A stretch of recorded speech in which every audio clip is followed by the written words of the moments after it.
صلوا علی رسول الکریم اما بعد اعوذ باللہ من الشیطان الرجیم سلام نہیں کیے لقد من اللہ علی المؤمنین اذ بعث فیہم رسولا بلا شبہ اللہ تبارک و تعالیٰ نے بڑا احسان فرمایا کہ ہم میں سے ایک رسول مبعوث فرمایا۔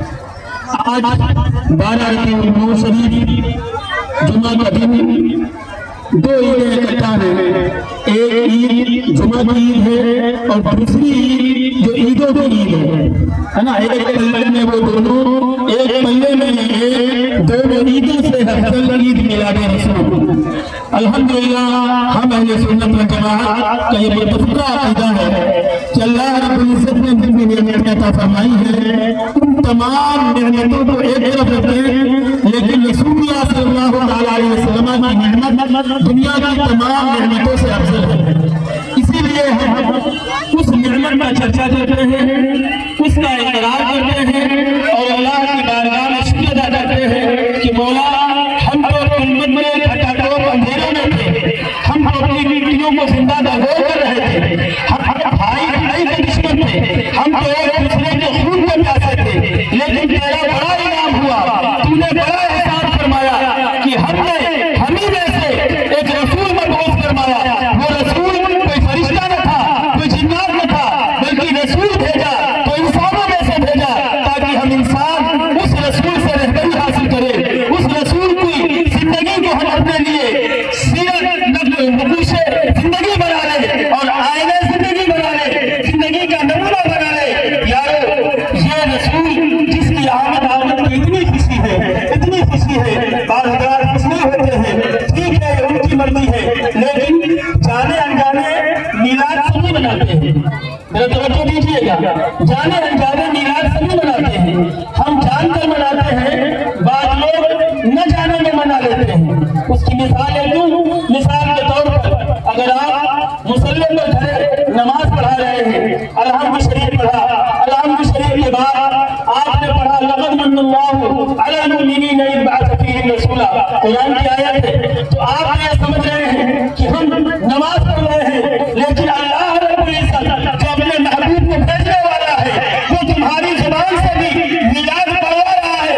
گویا کہ اگر اس کا ترجمہ کرو گے تو پتہ چلے گا کہ تم مسلح محمد پر کھڑے ہو، لیکن کھڑے وہاں بھی میلاد پڑھ رہے ہو، اور ترجمہ یہ ہوگا بلا شبہ اللہ نے وہ رسول مبعوث فرمایا جو تمہیں میں سے ہے۔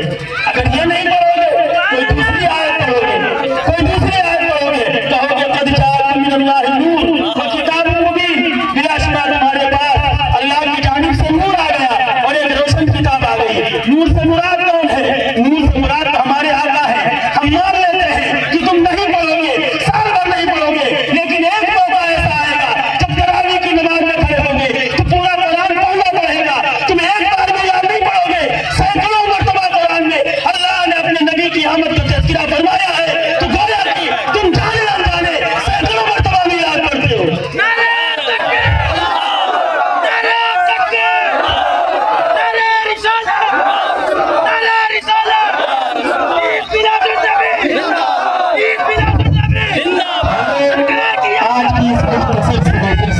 صرف اتنا پیغام ہے کہ لوگوں، حضور کی زندگی ہمارے لیے سیرت، ان کی زندگی ہمارے لیے بہترین نمونے عمل ہے۔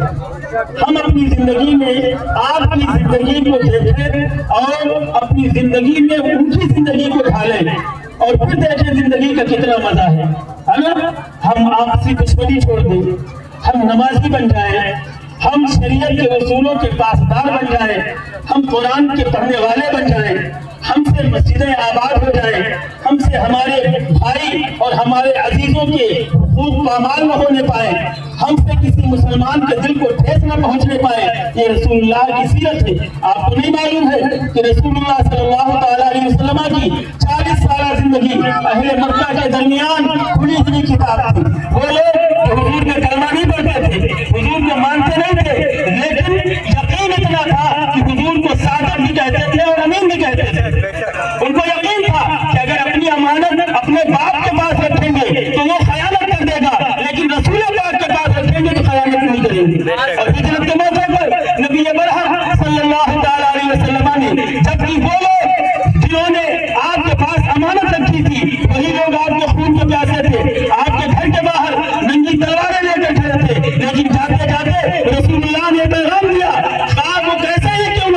وہ تمہارا دشمن صحیح، لیکن تمہارا طریقہ یہ ہونا چاہیے کہ تم امانتوں میں خیانت نہ کرو۔ لہذا اے لوگوں سچ بولو، امانتوں میں خیانت نہ کرو۔ آج اس پربہار موقع پر میں آپ تمامی حضرات کا شکریہ ادا کرتا ہوں، اپنے اس پولیس عملے کا بھی شکریہ ادا کرتا ہوں جنہوں نے شروع سے لے کر یہاں تک ہمارا ساتھ دیا اور بحسن و خوبی سے یہاں تک پہنچنے میں بہت مدد کرتے۔ میں اپنے سچے صاحب کا بھی شکریہ ادا کروں گا، اگر وہ یہاں ہیں تو، ورنہ وہ لوگ جو ان کے عملے کے ہیں وہ پہنچائیں کہ ہم سب ان کے شکرگزار ہیں کہ وہ ہر موقع پر یہاں کھڑے رہتے ہیں اور حسن و خوبی کے ساتھ ہمارے تمام پروگرام انجام پذیر ہوتے ہیں۔ وآخر دعوانا الحمدللہ رب العالمین۔ نعرہ تکبیر، نعرہ رسالت، سردار کی آمد، دلدار کی آمد، مکی کی آمد، مدنی کی آمد۔